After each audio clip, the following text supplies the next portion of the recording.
Magandang araw mga kaibigan.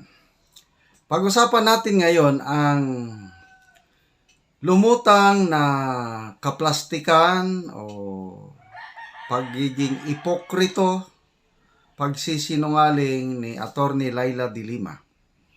Itong mga sunod-sunod na interview sa kanya, salita siya ng salita, yun. Nahuli on camera ang kanyang pagsisinungaling. Okay. Bago ko talakayin ang detalye niyan, gusto kong humingi ng tulong. Paki-subscribe naman ang kaibigan kong baguhang vlogger, Olivia Canoy Balandang. Ang link ng kanyang channel nasa description box ng video na ito. Paki-click lang.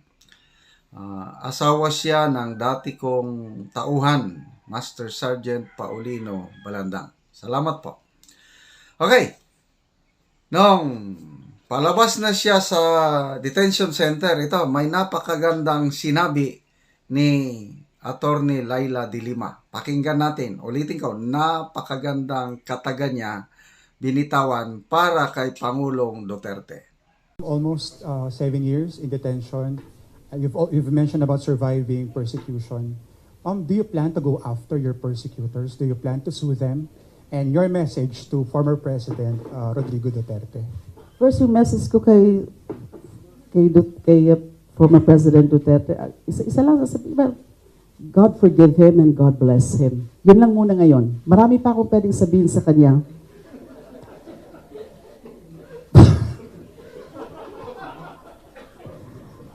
Pero wag muna.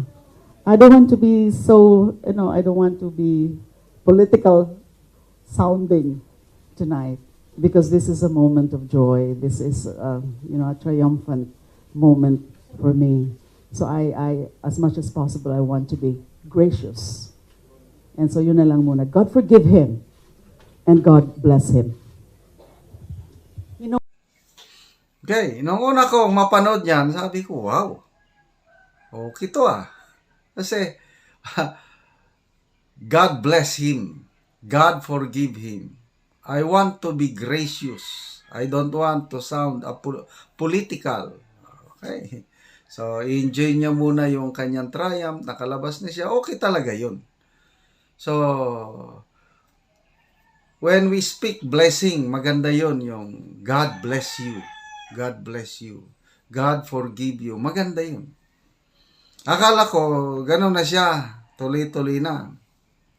Kailang, ito ngayon, yung sumunod, nabaliktad na, imbes na bless him, God bless you, Duterte, hindi na. Kakasuhan na kita. Okay, pakinggan niyo itong news na ito. Kakasuhan ni dating Senadora Laila de Lima, sina dating Pangulong Rodrigo Duterte at dating Justice Secretary Vitaliano Aguirre II na anya'y nasa likod ng kanyang pagkakulong. Pinatawad na raw ni dating Senadora Laila de Lima ang mga sangkot sa kanyang pagkakakulong. Pero hindi pa niya kayang patawarin si dating Pangulong Rodrigo Duterte.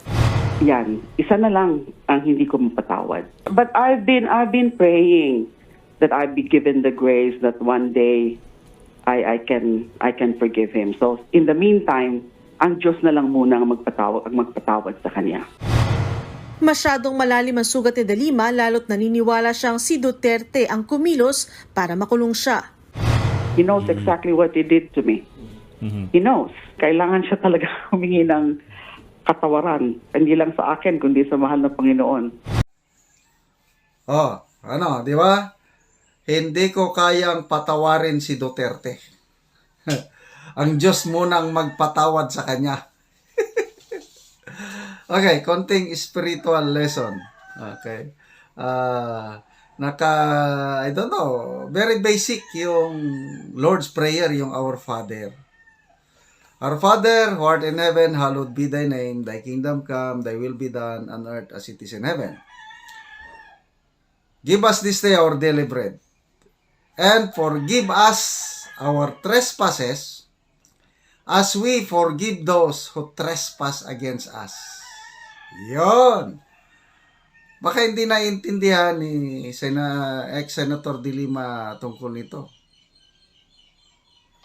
Magkabalikat yan yung para patawarin tayo ng Diyos sa ating kasalanan ang kaakibat, ang kondisyon niyan is dapat magpatawad tayo sa mga nakagawa ng kamalian sa atin. Very clear yan na teaching sa Bible. When you forgive, it will be forgiven to you. Marami. The most important proof of our Christianity, kung tunay tayo mga Kristiyano, is our ability to forgive. Ang taong madaling magpatawad sa kanyang kapwa-tao, yung nakagawa ng kamalian sa kanya, yan ang tatak Kristyanismo. Okay, yung, di ba may 7 last words? I don't know kung una ito sabi niya, Father, nakabitin na sa cross ang ating Panginoon. Ano bang sabi ng Panginoon? Father, forgive them, for they do not know what they are doing. Patawarin mo sila, Amahan. Hindi nila alam ang kanilang ginagawa. Yun, forgiveness. Ang message sa cross is forgiveness. Bakit bumaba ang Panginoong Hesus? Isa siyang Diyos, naging tao. Ang purpose niya is to forgive.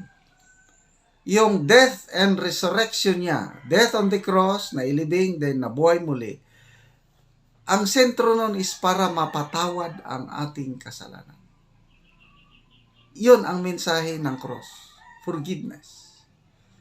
So, pag hindi tayo magpatawad sa ating kapwa, hindi totoo na hindi pa natin naintindihan yung forgiveness na natanggap natin sa Panginoon. Kasi ako aking sarili, mataas ang aking pride. Pag may nakaano sa akin, talagang matagal bago mawala yung galit, tampo, Kaya lang, nung na-realize ko how sinful I am, na kahit anong gawin ko, hindi ko kayang iligtas ang aking sarili. Na napakasama kong tao. And then, I understood yung grace, yung forgiveness, at naramdaman ko, tinanggap ko talaga yung kapatawaran.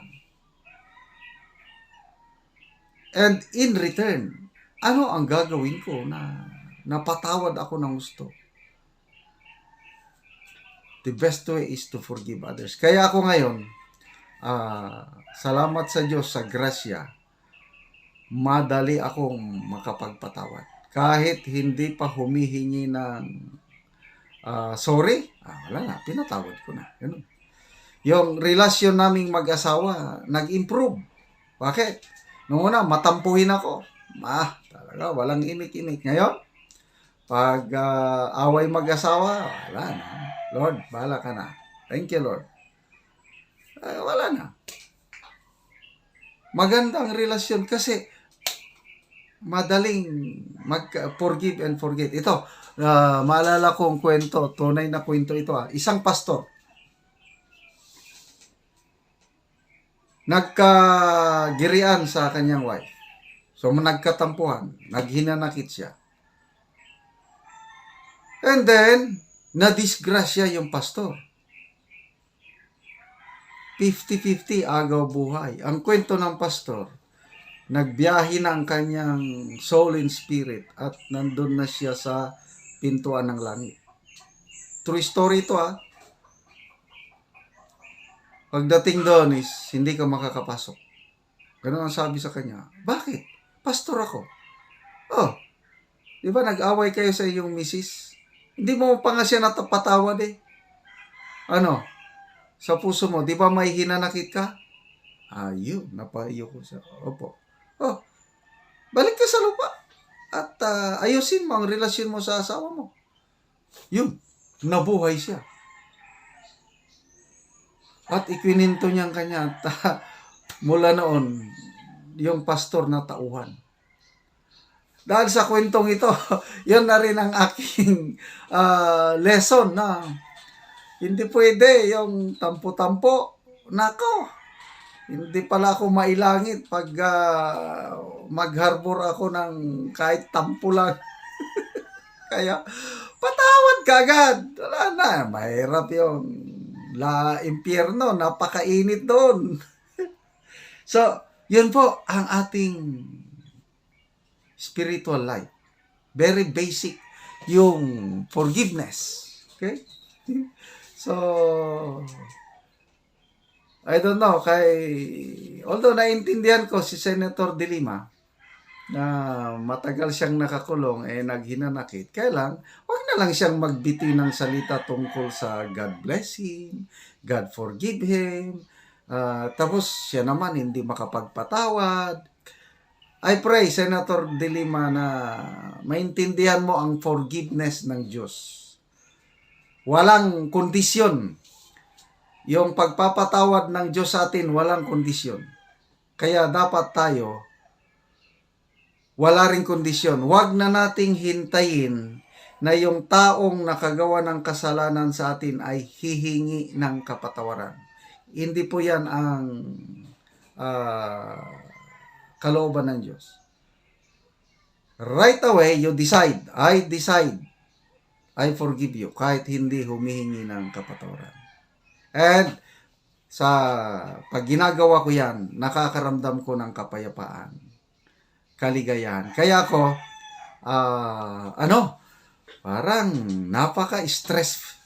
stressless ng buhay ko dahil marunong na akong magpatawad. Sana ganon din po tayo.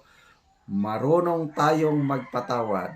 Kasi grabe ang kapatawaran na na-receive natin sa Panginoon. So good luck po, Attorney Laila De Lima. Sana matutunan yung magpatawad. Kung totoo nga na biktima kayo ng injustice. But then, I don't know. Bahala ng Diyos. Alam niya yung buhay mo, alam niya yung buhay ko.